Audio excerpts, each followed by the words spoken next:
Hi friends, നമസ്കാരം. നമ്മുടെ ഇഷ്ടവിശേഷങ്ങളായ സ്നേഹക്കൊണ്ട് ഒരു അടിപൊളി വിശേഷമായിട്ടാണ് വന്നിരിക്കുന്നത്. അപ്പൊ എല്ലാവർക്കും നല്ലൊരു ദിവസം ആശംസിച്ചുകൊണ്ട് തന്നെ നമുക്ക് വിശേഷത്തിലേക്ക് പോവാം.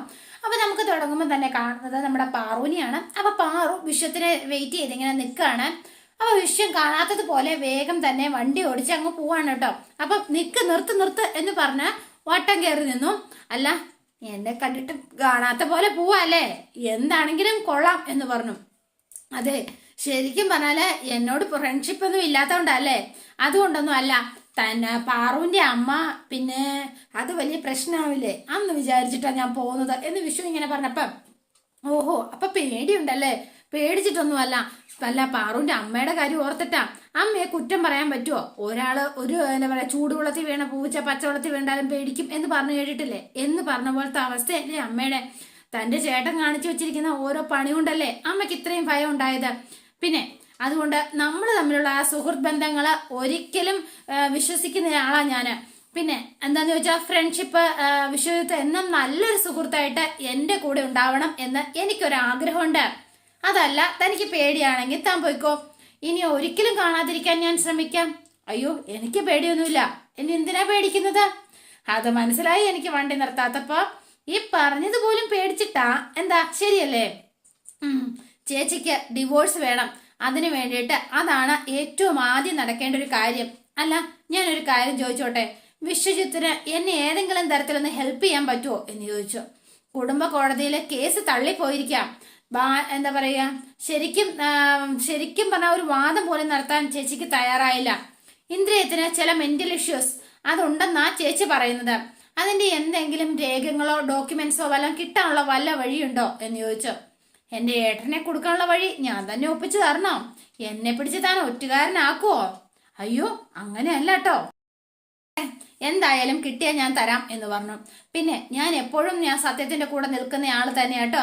ബന്ധമൊക്കെ അത് കഴിഞ്ഞിട്ടുള്ള കാര്യമുള്ളൂ പാറു. എന്നെ കൊണ്ട് സഹായിക്കാൻ പറ്റുന്നതൊക്കെ ഞാൻ സഹായിക്കാം എന്ന് പറഞ്ഞു. ബാക്കിയൊക്കെ പല്ലവി ചേച്ചിയുടെ യോഗം പോലെ വരും.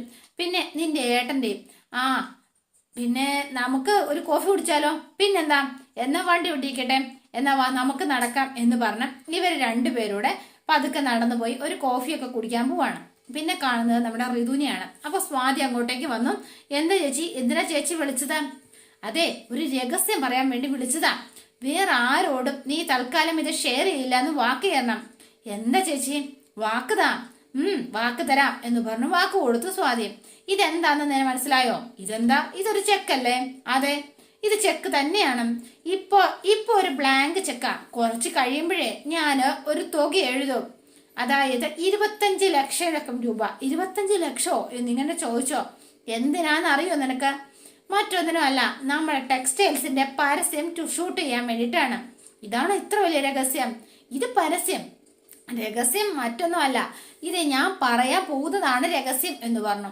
ഓഹോ, ഈ പണം ഇപ്പം നമ്മുടെ ബാങ്കിൽ നിന്ന് പിൻവലിച്ചാൽ എന്താ സംഭവിക്കുവാന്ന് അറിയോ സ്വാദിക്കാൻ? ഇല്ല, എന്ത് സംഭവിക്കാൻ? അച്ഛന്റെ കല്യാണത്തിന് കാശില്ലാതെ വരും. അയ്യോ, അപ്പൊ കല്യാണം മുടങ്ങില്ലേ എന്ന് ചോദിച്ചോ? മുടങ്ങണം. അയ്യോ ചേച്ചി അത് വേണ്ട എന്ന് പറഞ്ഞു. അല്ലെങ്കിൽ നമ്മൾ മുടങ്ങും എന്നുള്ള ഒരു അവസ്ഥ വരെ നമ്മൾ എത്തിക്കും കാര്യങ്ങള്. അപ്പൊ സ്വാതിക്ക് വിഷമായിട്ടോ. അങ്ങനെ സംഭവിച്ചാ നമുക്കുള്ള ഗുണം എന്താന്ന് നിനക്കറിയോ? അയ്യോ അത് വേണ്ട ചേച്ചി, അച്ചു ചേച്ചിയുടെ കല്യാണം മുടക്കിയിട്ട് നമുക്കൊന്നും വേണ്ട.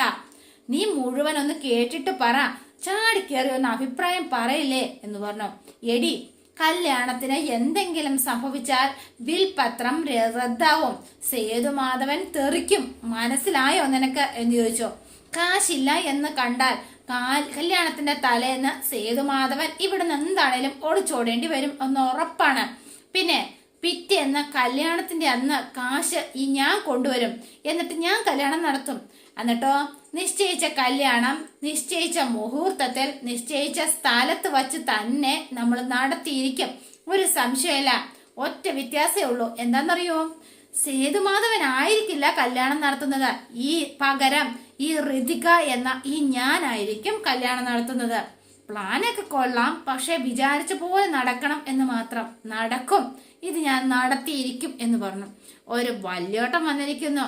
താരവുമായിട്ട് എതിരേറ്റി സ്ഥിരീകരിച്ചിരുത്തിയ അമ്മ ചൂലെടുത്ത് ആട്ടിപ്പായിക്കും. നീ കണ്ടോ എന്ന് പറഞ്ഞു. വാ ഞാൻ വരുന്നില്ല ചേച്ചി, ചേച്ചിയല്ല എന്ന് പറഞ്ഞു. ആ മതിയെങ്കിൽ മതി എന്ന് പറഞ്ഞ് സ്വാതി അവിടെ നിന്നു ഋതികാവത്തേക്ക് പോവാണ്. പൂർണിമാമയും സേതുവും പല്ലവി അവിടെ ഇരിപ്പുണ്ട്. അപ്പൊ പൂർണിമാമയ്ക്കുള്ള ടാബ്ലറ്റ് ഒക്കെ കൊടുത്തോണ്ടിരിക്കുകയാണ് കേട്ടോ. അപ്പൊ ഭയങ്കര ചിരിയൊക്കെ ചിരിച്ച് ഋതു അങ്ങ് കയറി വരികയാണ്. ആ വല്യേട്ടൻ ഇവിടെ ഉണ്ടായിരുന്നോ, ഈ ചെക്കിലൊന്ന് ഒപ്പിട്ട് തരുമോ എന്ന് ചോദിച്ചു. കയ്യിലേക്ക് കൊടുത്തു. ഇതെന്താ 25 ലക്ഷമോ? ആ 25 ലക്ഷം. ഇത് നമ്മുടെ പരസ്യത്തിന്റെ ഷൂട്ടിന് വേണ്ടിയിട്ടാ. ഇതിനിപ്പോ എന്താ ഞെട്ടാനായിട്ട്? അത് നമ്മൾ അന്ന് പാസ്സാക്കിയതല്ലേ? അതെ, പക്ഷെ ഇപ്പൊ തന്നെ വേണോ ഈ പരസ്യത്തിന്റെ ഷൂട്ട്? കല്യാണല്ലേ വരുന്നത്, അത് കഴിഞ്ഞിട്ട് പോരെ എന്ന് ചോദിച്ചോ. പൂർണിമ ടെക്സ്റ്റൈൽസിന് ഗുഡ്വിൽ എന്ന് പറയുന്ന ഒരു സാധനമുണ്ട്. അതുകൊണ്ടേ ഒരു പ്രോഗ്രാം തീരുമാനിച്ചാൽ എന്തായാലും നമ്മളത് തൽക്കാലം മാറ്റി വെക്കില്ല. കാശില്ലാത്തത് കൊണ്ട് ആടിന്റെ ഷൂട്ട് മാറ്റുന്നത് പുറത്തറിഞ്ഞാല് അതിന് നാണക്കേട് ആർക്കാ? നമുക്ക് തന്നെയാണുള്ളത്. പിന്നെ അത് മാത്രമല്ല, നാണക്കേട് മാത്രമല്ല കേട്ടോ, ക്രെഡിറ്റ് തന്നോണ്ടിരുന്നവരൊക്കെ കാശ് ചോദിച്ചു തുടങ്ങും. അപ്പൊ പിന്നെ നമ്മൾ എന്ത് ചെയ്യും? ഈ ബിസിനസ് എന്ന് പറയുന്നത് ഒരു തരം റോളിംഗ് അല്ലേ എന്റെ ഏട്ടാ? അതെ എന്റെ പൊന്നു ടീച്ചറെ ഒന്ന് പറഞ്ഞുകൊട് എന്ന് പല്ലവിയോട്. പല്ലവി ഒന്നും മിണ്ടിയില്ല. ബിസിനസ്സും ഇവന്റ് അറേഞ്ച്മെന്റും തമ്മിലുള്ള വ്യത്യാസം എന്ന് ചോദിച്ചു. അപ്പൊ പല്ലവിയോട് ഇങ്ങനെ കണ്ണുകൊണ്ട് ഇങ്ങനെ കാണിക്കാണ് എന്താ എന്ന്. അപ്പൊ പല്ലവി പറഞ്ഞു അമ്മയോട് ചോദിക്കാൻ. അപ്പൊ സേതു അമ്മയോട് ചോദിക്കാൻ തുടങ്ങിയപ്പോഴത്തേനും വേണ്ട, പറ്റില്ലെങ്കിൽ പറഞ്ഞാൽ മതി, എനിക്കറിയാം എന്ത് ചെയ്യണം എന്ന്. പിന്നെ ഇതിനുകൊണ്ട് വേറെ കുഴപ്പമൊന്നുമില്ല, ഏട്ടൻ ഒപ്പിട്ടില്ല എന്ന് കരുതി ഈ പരസ്യത്തിന്റെ ഷൂട്ടൊന്നും ഞാൻ മാറ്റിവെക്കില്ല. പിന്നെ ഉണ്ടാവുന്നത് ഇച്ചിരി നാണക്കേട് മാത്രമായിരിക്കും. അത് ഞാൻ എന്താണേലും സഹിച്ചു എന്ന് കൂട്ടിയാൽ മതി. പിന്നെ കടം വാങ്ങിയിട്ടാണേലും ഞാൻ എന്താണേലും ഈ ആടിന്റെ ഷൂട്ട് പൂർത്തീകരിക്കുക തന്നെ ചെയ്യും എന്ന് പറഞ്ഞു. അപ്പൊ പൂർണിമാമ പറയാണ് അതങ്ങ് ഒപ്പിട്ട് കൊടുത്തേരെ സേതു എന്ന് പറഞ്ഞു. ശരി അമ്മേ എന്ന് പറഞ്ഞു. ഒന്നും മിണ്ടാതെ സേതു അത് ഒപ്പിട്ടങ്ങ് കൊടുത്തു കേട്ടോ. സേതുവിന് നല്ല ആശങ്കയുണ്ട്, നമ്മുടെ ആട് തകർക്കും. പൂർണിമ ടെക്സ്റ്റൈൽസ് ബിസിനസ് ഒരു കേറ്റങ്ങ് കയറും, നമ്മളായിരിക്കും ഇവിടുത്തെ ഏറ്റവും ടോപ്പ് ബ്രാൻഡ്, കണ്ടോ അല്ലെങ്കിൽ എന്നൊക്കെ പറഞ്ഞ് ഋതിക്ക് അങ്ങ് പോയി കേട്ടോ. അപ്പൊ സേതുവിന് നല്ല ടെൻഷനുണ്ട്. അച്ഛന്റെ സ്വഭാവമാ, തീരുമാനിച്ച പിന്നെ അവൾ അതിന് മാറില്ല എന്ന് പറഞ്ഞു പൂർണിമാമ. ഞാനൊന്ന് കിടക്കട്ടെ എന്ന് പറഞ്ഞ പൂർണിമാമ റൂമിലേക്ക് പോയി. അപ്പൊ സേതു ഇങ്ങനെ നിൽക്കുന്ന സമയത്ത് പല്ലവി ചോദിക്കുകയാണ്, സേതുവിന്റെ ടെൻഷൻ ഉണ്ടോ പണത്തിന് ഷോട്ട് വരുമെന്ന് ഓർത്ത്? വരാതിരിക്കട്ടെ എന്ന് പറഞ്ഞു. എല്ലാം വിചാരിച്ചതുപോലെ തന്നെ ഒന്ന് നടന്നാൽ മതിയായിരുന്നു എന്ന് പറഞ്ഞുകൊണ്ടാണ് സേതു അകത്തേക്ക് കയറിപ്പോയി.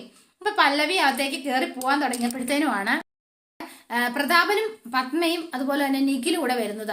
അപ്പൊ ചേച്ചി എന്ന് പറഞ്ഞുകൊണ്ടാ വന്നത്. ചേച്ചി എവിടെ എന്ന് ചോദിച്ചു. റൂമിലുണ്ട്, എന്നാ ഒന്ന് വിളിച്ചേ. മോളെ അച്ചു മോളെ. അപ്പൊ അച്ചു ഇറങ്ങി വന്നു കേട്ടോ. അപ്പൊ നിഖില് എങ്ങനെയുണ്ട് ഒരു തിരക്ക്, ഇവനാണെങ്കിൽ അച്ചുവിനെ കാണണം എന്ന് പറഞ്ഞു ഒരേ വാശിയായിരുന്നേ. ശരിക്കും കല്യാണം അടുത്തെത്തി, അപ്പ കണ്ടാ പോരെ?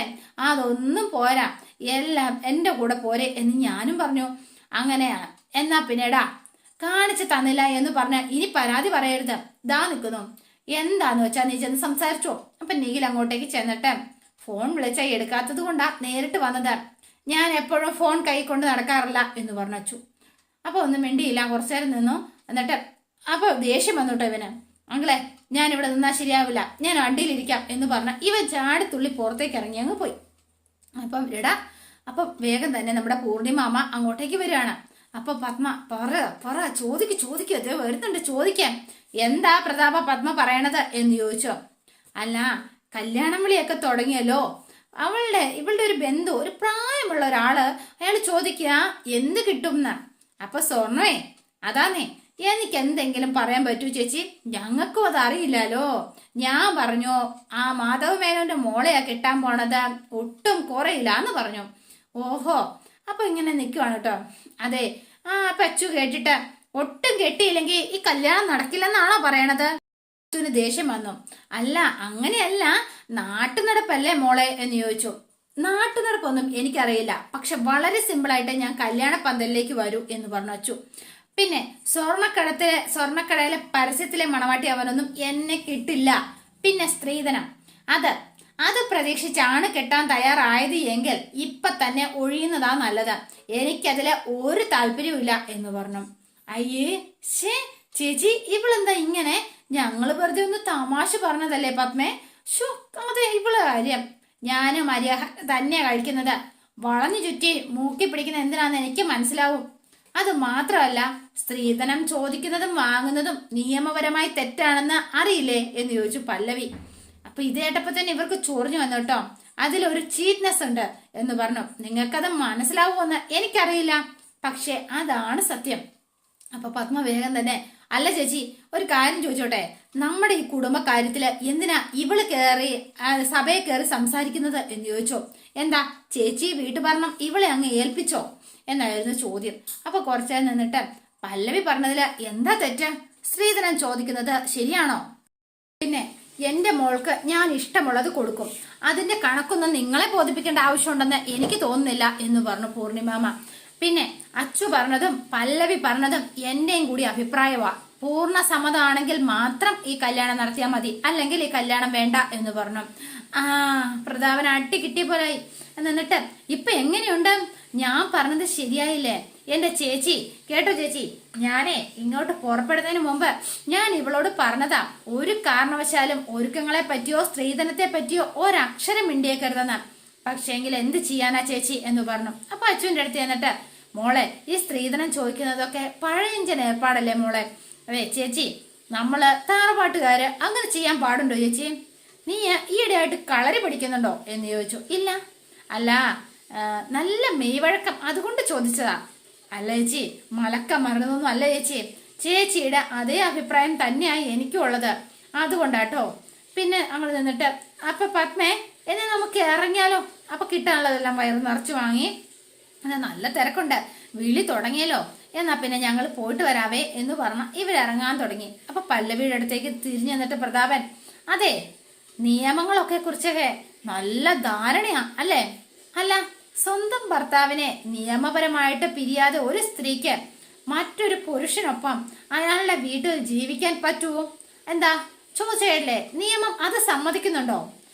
സമ്മതിച്ചാലും പിന്നെ ധാർമ്മികമായി നോക്കുമ്പോൾ അത് ശരിയാണോ എന്ന് ചോദിച്ചു പ്രതാപൻ.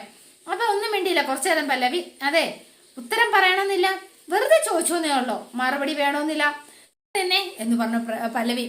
സംശയം ചോദിച്ച സ്ഥിതിക്ക് അത് തീർത്തിട്ട് പോകുന്നല്ലേ നല്ലത്. പിന്നെ ഭാര്യയും ഭർത്താവും കുടുംബം എന്ന എസ്റ്റാബ്ലിഷ്മെന്റിന്റെ ഭാഗമാണെങ്കിലും അവര് രണ്ടുപേരും നല്ല സ്വകാര്യ വ്യക്തികൾ കൂടിയാണ്. ഇന്ത്യൻ ഭരണഘടന സ്വകാര്യ വ്യക്തികൾക്ക് അനുവദിച്ചു നൽകിയിട്ടുള്ള എല്ലാ മൗലിക അവകാശങ്ങളും അവർക്ക് കൂടി ബാധകമാണ് എന്ന് പറഞ്ഞു. അതുകൊണ്ട് കൂടുതൽ അറിയണം എന്നുണ്ടോ? ഉണ്ടെങ്കിൽ പറഞ്ഞു തരാം എന്ന് പറഞ്ഞു. അപ്പൊ പ്രതാപന് വയറ് നിറച്ചു കിട്ടി. പത്മേ ബാ പോവാ എന്ന് പറഞ്ഞു. അപ്പൊ ഇത് കഴിഞ്ഞിട്ട് ഇവരങ്ങിറങ്ങി പോയി കേട്ടോ. അപ്പൊ അച്ഛനോട് നമ്മുടെ പല്ലവി എന്നിട്ട് ചോദിക്കുകയാണ്, അച്ചു നീ എന്താണെങ്കിലും നന്നായി കേട്ടോ ആ പറഞ്ഞത്. എന്ത് പറ്റി അച്ചു ഇങ്ങനെ സംസാരിക്കാത്തതാണല്ലോ? എന്റെ ജീവിതമല്ലേ ചേച്ചി, അങ്ങനെ അതുകൊണ്ട് പറയണം എന്ന് തോന്നി പറഞ്ഞു. എന്റെ ജീവിതത്തിൽ എനിക്ക് തീരുമാനം എടുക്കാതിരിക്കാൻ പറ്റില്ലല്ലോ. നീ പറഞ്ഞതിൽ ഒരു തെറ്റുമില്ല എന്ന് പറഞ്ഞു പൂർണിമാമ. ഞാൻ നിന്റെ കൂടെയാ. അപ്പൊ നിന്റെ എന്ന് പറഞ്ഞ രണ്ടുപേരെയും അച്ചുവിനെയും പല്ലവിനെയും ചേർത്ത് പിടിക്കുകയാണ് നമ്മുടെ പൂർണിമാമ. അപ്പൊ ഭയങ്കര സന്തോഷത്തിലാട്ടോ. പ്രതാപന് കിട്ടാനുള്ളതെല്ലാം വാങ്ങിച്ച് പ്രതാപന്റെ നേരെ കിട്ടുമാണ്ട് കൊടുത്ത് നേരെ പോയിക്കൊണ്ടിരിക്കുകയാണ്. അപ്പൊ പിന്നെ നമ്മൾ കാണുന്നത് നമ്മുടെ മുകുന്ദൻ മാഷിനെയാണ്. അപ്പൊ മുകുന്ദൻ മാഷിന്റെ അടുത്തേക്ക് വന്നിട്ട് ശോഭ വന്നിട്ട് പറയാണ്, മാഷേ ഇനിയിപ്പോ ഉണ്ടല്ലോ നമ്മളത് നീട്ടി വെക്കാൻ പാടില്ല മാഷേ, എത്രയും വേഗം തന്നെ അത് നടത്തണം എന്ന് പറഞ്ഞു. നീ എന്തിനെ കുറിച്ചാ ശോഭയെ പറയണത്? എനിക്ക് മനസ്സിലാവണില്ല എന്ന് പറഞ്ഞു. ഞാനേ പാറുവിന്റെ കല്യാണത്തെ കുറിച്ചാ സംസാരിക്കുന്നത് എന്ന് പറഞ്ഞു. അതെന്താ?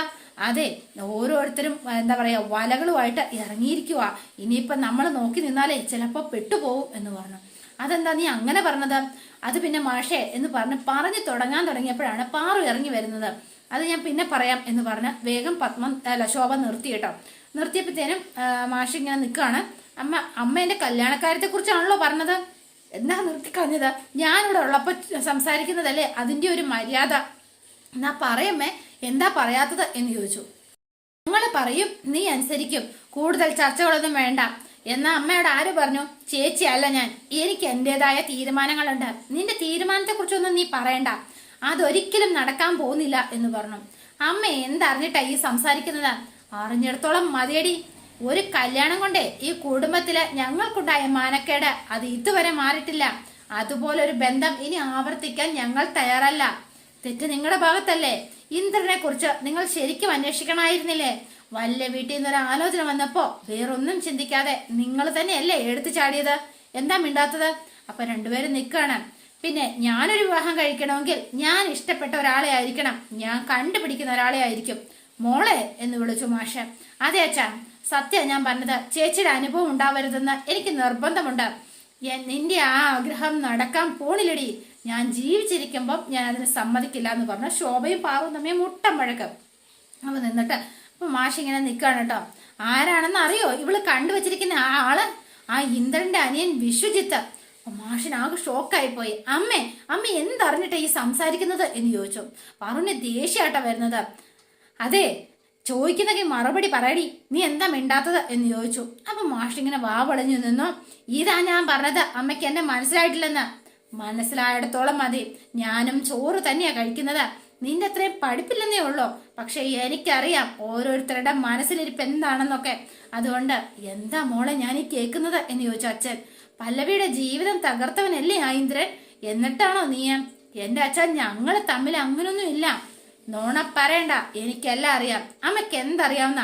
അമ്മയുടെ ഒക്കെ കുഴപ്പം ഇതാ, സത്യം മനസ്സിലാക്കുന്നതിന് മുൻപ് അങ്ങോട്ട് എടുത്തു ചാടും. അതെടി, എടുത്തു ചാട്. എന്റെ സ്ഥാനത്ത് ഏതൊരമ്മയാണെങ്കിലും ഇതൊക്കെ ചെയ്യുള്ളൂ. സ്വന്തം മക്കളുടെ നന്മ ആഗ്രഹിക്കാത്തവരാണ് ഞങ്ങളെന്ന് നിനക്ക് പറയാൻ പറ്റുമോ പാറു? പറ. എന്തും ചെയ്തിട്ടുള്ളൂ. പിന്നെ ദേ, ഇതൊക്കെ എതിർക്കാൻ വന്നാലുണ്ടല്ലോ കൊന്നു കളയും നിന്നെ ഞാൻ എന്ന് പറഞ്ഞു. അമ്മയ്ക്ക് ഭ്രാന്താ? അതെടി, എനിക്ക് ഭ്രാന്ത് തന്നെയാ. നീയൊക്കെ കൂടി എന്നെ ഭ്രാന്തി ആക്കിയത്. വിശ്വജിത്ത് ഭൂ എന്ന് പറഞ്ഞു തുപ്പാണ് കേട്ടോ. വേറെ ആരെയും കണ്ടില്ലേടി നിനക്ക് പ്രേമിക്കാൻ? നിന്റെ ഒരു പ്രേമം മാങ്ങത്തൊലു എന്നൊക്കെ പറഞ്ഞ് ശോഭ ചൂടാകാണ്. കൈ ഇങ്ങനെ നോക്കിയിട്ട്, ഇത് കണ്ടോ, സൂചിയും നൂലും പിടിച്ച കയ്യാ. രാപ്പകലില്ലാതെ കഷ്ടപ്പെട്ടിട്ടാ നിന്നെയൊക്കെ ഇവിടം വരെ ഞാൻ എത്തിച്ചത്. അതുകൊണ്ട് ഒരു കാര്യം പറഞ്ഞേക്കാം, ഞങ്ങളെ സങ്കടപ്പെടുത്താനാ ഭാവമെങ്കിൽ ഇങ്ങനൊരു മകളില്ലെന്ന് ഞങ്ങളങ്ങ് വിചാരിക്കാം. എന്നാ അങ്ങനെ കരുതുന്നത് നല്ലത് എന്ന് പറഞ്ഞു. ശോഭ ഇങ്ങനെ അടിക്കാൻ കൈയൊങ്ങിയപ്പം, ശോഭേ നിർത്താം, ബഹളമുണ്ടാക്കുകയല്ല ചെയ്യേണ്ടത്. മാഷി കേട്ടില്ലേ അവള് പറഞ്ഞത്? ഇവളാണ് എന്തിനാണ് നമ്മൾ വളർത്തിയത്? ഞാൻ സംസാരിക്കാം, നീ അകത്തേക്ക് കേറിപ്പോവാനാ പറഞ്ഞത്. അപ്പൊ ശോഭ അകത്തേക്ക് പോയി. ചേച്ചി ഉണ്ടായിരുന്നപ്പോ ഒരിക്കലും നീ അമ്മയോട് ഇങ്ങനെയൊന്നും പെരുമാറില്ലായിരുന്നു എന്ന് പറഞ്ഞു. ഒരു ജോലി കിട്ടിയപ്പോ എല്ലാമായി എന്ന് വിചാരിക്കുന്നുണ്ടാവൂ. അച്ഛനെങ്കിലും എന്നെ ഒന്ന് മനസ്സിലാക്ക. അമ്മ വെറുതെ എഴുതാപ്പുറം വായിക്കാം. അവളെ എനിക്കറിയാം, നീ അവളെ കുറ്റപ്പെടുത്താൻ നിൽക്കണ്ട എന്ന് പറഞ്ഞു. ഇന്ദ്രജിത്തും ആ കുടുംബവും നമ്മുടെ ശത്രുക്കളാണ്. അവരുമായിട്ടുള്ള യാതൊരു ബന്ധവും എനിക്കിഷ്ടമല്ല എന്ന് പറഞ്ഞു. പിന്നെ വിശ്വജിത്തുമായിട്ടുള്ള നിന്റെ അടുപ്പത്തിന് നീ എന്ത് പേരിട്ടേക്കുന്നു എന്നൊന്നും എനിക്കറിയില്ല. അതെന്ത് തന്നെ ആയാലും ഞാൻ അത് അംഗീകരിക്കുന്നില്ല എന്ന് പറഞ്ഞു. നമുക്കത് വേണ്ട മോളെ. അച്ഛൻ, ഞാൻ വിശദീകരണം ഒന്നും വേണ്ട. ശോഭയ്ക്ക് ഇഷ്ടമല്ല, എനിക്കും ഇഷ്ടമല്ല എന്ന് പറഞ്ഞു.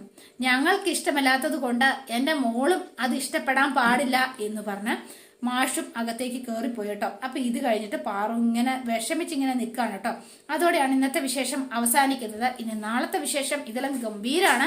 അപ്പൊ എല്ലാവരും വെയിറ്റ് ചെയ്യുക. ഇഷ്ടപ്പെട്ടുവെങ്കിൽ ലൈക്ക് ചെയ്യുക, ഷെയർ ചെയ്യുക, തൊട്ടടുത്ത് ആ ബെൽ ബട്ടൺ കൂടെ ഒന്ന് ഞെക്കുകയാണെങ്കിൽ ഞാൻ ഇടുമ്പോൾ തന്നെ നോട്ടിഫിക്കേഷൻ ലഭിക്കുന്നതായിരിക്കും. പുതുപുത്തം വിശേഷമായിട്ട് എത്താം. Bye and see you again.